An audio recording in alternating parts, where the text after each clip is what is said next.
Hello guys and welcome back to my YouTube channel. मेरा नाम है गुरी और आज हम बात करेंगे एक ऐसे टॉपिक पे जो काफ़ी नए बाइकर्स के मन में होता है। मैं बात कर रहा हूँ एंट्री लेवल बाइक्स की। इस वीडियो में मैं आपके साथ कुछ ऐसी जानकारी शेयर करूँगा जो मेरे हिसाब से आपको अपनी पहली बाइक सेलेक्ट करने में मदद करेगी। तो इस टॉपिक पे बात करने से पहले हम ये जान लेंगे कि किस तरह की बाइक्स मार्केट में अवेलेबल हैं। तो गाइस, सबसे पहले हम बात करेंगे डे टू डे लाइफ यानी रोज़मर्रा की ज़िंदगी में काम आने वाली बाइक्स की, जिन्हें हम कम्यूट बाइक्स भी कहते हैं। इस सेगमेंट में आने वाली वो बाइक्स जिनकी डिस्प्लेसमेंट यानी कि सीसी काफ़ी कम होती है और ये बाइक्स सिर्फ पॉइंट ए से पॉइंट बी तक जाने का काम करती हैं।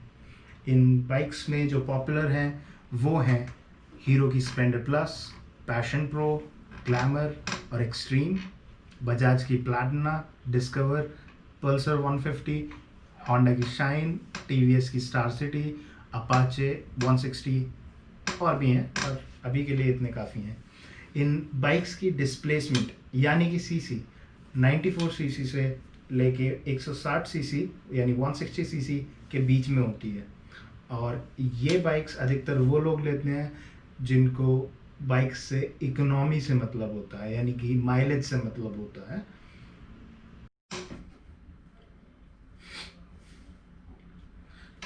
दूसरे सेगमेंट की अगर हम बात करें तो इसमें आती है स्पोर्ट्स बाइक। इस सेगमेंट में जो बाइक्स आती हैं वो हमारे यहाँ यूथ को काफ़ी पसंद है बिकॉज ये बहुत ज़्यादा स्टाइलिश होती हैं और फिल्मों में इन्हीं तरह की बाइक्स पर हीरो हीरोइन को इम्प्रेस करता है। इस सेगमेंट में आती है हीरो की आने वाली बाइक एक्सट्रीम 200S, जो कि हीरो ने जिसका लॉन्च जुलाई या अगस्त में शेड्यूल किया था। बजाज की पल्सर 220F, पल्सर 200NS जो कि नेकेड क्रूजर सेगमेंट में भी आती है, यामाहा की R15, होंडा की CBR 250R, KTM की RC 200 एंड RC 390, टीवीएस की अपाचे 200 जो कि अगेन नेकेड क्रूजर सेगमेंट में भी आती है, जिसकी बात हम बाद में करेंगे, और टीवीएस की अपाचे 310RR या फिर RR 310। और भी बाइक्स हैं जिनकी लिस्ट हमारे पास नहीं है, लेकिन इन बाइक्स की सबसे ख़राब बात ये होती है कि ये जितनी जल्दी पसंद आती हैं उतनी ही जल्दी आदमी की नज़र से उतर जाती है। आप लोगों ने भी देखा होगा कि इन बाइक्स के ओनर्स भी शुरुआत में तो काफ़ी देखभाल करते हैं, पर 1 या 2 साल में ही बाइक्स की हालत ख़राब होना शुरू हो जाती है। प्लस इनमें जो इंजन की कैपेसिटी के हिसाब से मैक्सिमम BHP यानी कि ब्रेक हॉर्स पावर, जो इंजन से कितनी पावर निकाल के टायर्स तक पहुंचाएगा, ये डिसाइड करता है BHP। और टॉर्क, जो कितनी एक्सेलरेशन बाइक में कितनी स्पीड पकड़ेगी, ये डिसाइड करता है। तो ये मैक्सिमम होती हैं इन स्पोर्ट्स बाइक सेगमेंट में, क्योंकि इसमें इंजन कैपेसिटी का मैक्स BHP और टॉर्क होता है। इनकी इंजन लाइफ कम होती है और इनकी मेंटेनेंस कॉस्ट ज़्यादा होती है। तीसरे सेगमेंट की बात करें तो ये होती है क्रूज़र बाइक्स। इनमें खुद में 2 सेगमेंट्स होती हैं। पहली होती है ऑर्थोडॉक्स क्रूज़र्स और दूसरी होती है नेकेड क्रूज़र। ये दोनों ही कैटेगरी की बाइक्स जो होती हैं वो जनरली हाईवे क्रूजिंग के लिए यूज़ होती हैं। इनमें BHP मैक्स होता है और टॉर्क इंजन के अकॉर्डिंग होता है। इस वजह से इनकी जो मेंटेनेंस कॉस्ट है वो ज़्यादा होती है, लेकिन इंजन लाइफ भी अच्छी होती है। पहले हम बात करेंगे ऑर्थोडॉक्स क्रूज़र्स की। इनमें वो बाइक आती हैं जो ज़्यादातर लॉन्ग राइड्स के लिए यूज़ होती हैं, क्योंकि ये बाइक्स पावर के साथ साथ राइडर कंफर्ट पे भी ध्यान देती हैं। इनका जो सीटिंग पोस्चर होता है उनमें राइडर की बैक सीधी होती है। बैक सीधी होने की वजह से लंबे सफ़र में राइडर को पीठ दर्द नहीं होता और हाथों पे भी स्ट्रेन नहीं पड़ता, मतलब दर्द नहीं होता। इस सेगमेंट में एग्जांपल्स की बात करें तो बजाज की एवेंजर क्रूज़ 220, रॉयल एनफील्ड की थंडरबर्ड 300, 550, 300X और 550X आती है। उसके अलावा UM की रेनेगेड, बेनेली की इंपीरियल 400 और भी बाइक्स हैं जिनकी हम अब बात नहीं करेंगे। अब हम बात करेंगे अगले सेगमेंट की या सब सेगमेंट की, जिसे नेकेड क्रूज़र्स हमने अभी बताया था थोड़ी देर पहले। इनमें वो बाइक्स आती हैं जो कंफर्ट में ऑर्थोडॉक्स क्रूज़र्स से कम होती हैं।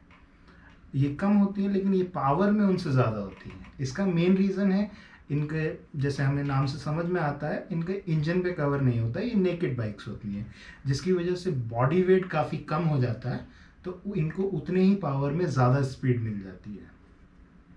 और ये जो नेकेड क्रूज़र्स हैं वो नॉर्मल क्रूज़र्स के मुकाबले काफ़ी ज़्यादा स्पीड पकड़ लेती हैं।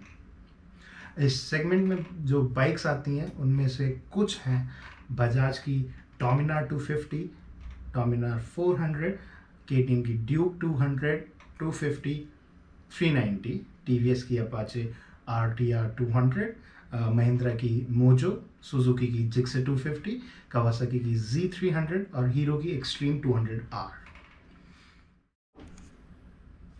अगला और इस वीडियो का आखिरी सेगमेंट है एडवेंचर टूरिंग या फिर डुओ स्पोर्ट या फिर ट्रांस रोडर बाइक। ये सेगमेंट मेरा पर्सनल फेवरेट है। इस सेगमेंट की बाइक्स रगड यानी मजबूत होती है और ये सेगमेंट अभी काफ़ी सालों से पॉपुलर हुआ है। अगर हम बात करें इसकी वजह की तो वो ये है कि जितना कंफर्ट ये हाईवे क्रूजिंग पे देती हैं उतना ही कंफर्ट ये ऑफ रोड पे भी देती हैं, यानी कि जो जहाँ टूटी हुई सड़क होगी या जहाँ रोड ही नहीं होगी। इस कंफर्ट का रीज़न है इनका ऊंचा ग्राउंड क्लियरेंस, यानी कि ज़मीन से लेके इनके फ्रेम तक का डिस्टेंस ये काफ़ी ज़्यादा होता है। इनका जो सस्पेंशन है उसका ट्रैवल काफ़ी होता है, यानी कि जो इनका सस्पेंशन शॉकर्स हैं वो कंपेरेटिवली बड़े होते हैं और ये ज़्यादा झटका झेल सकती हैं।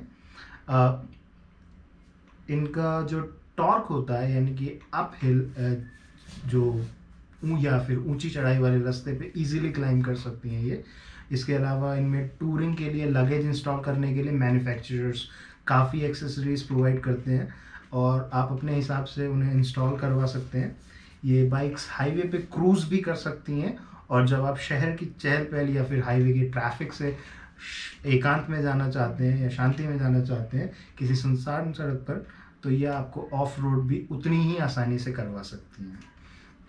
इस सेगमेंट की बाइक्स जो आपके लिए मार्केट में अवेलेबल हैं उनमें है हीरो की एक्सपल्स, जो कि हीरो होंडा की पुरानी ट्रांस रोडर इम्पल्स का ये अगला जनरेशन है।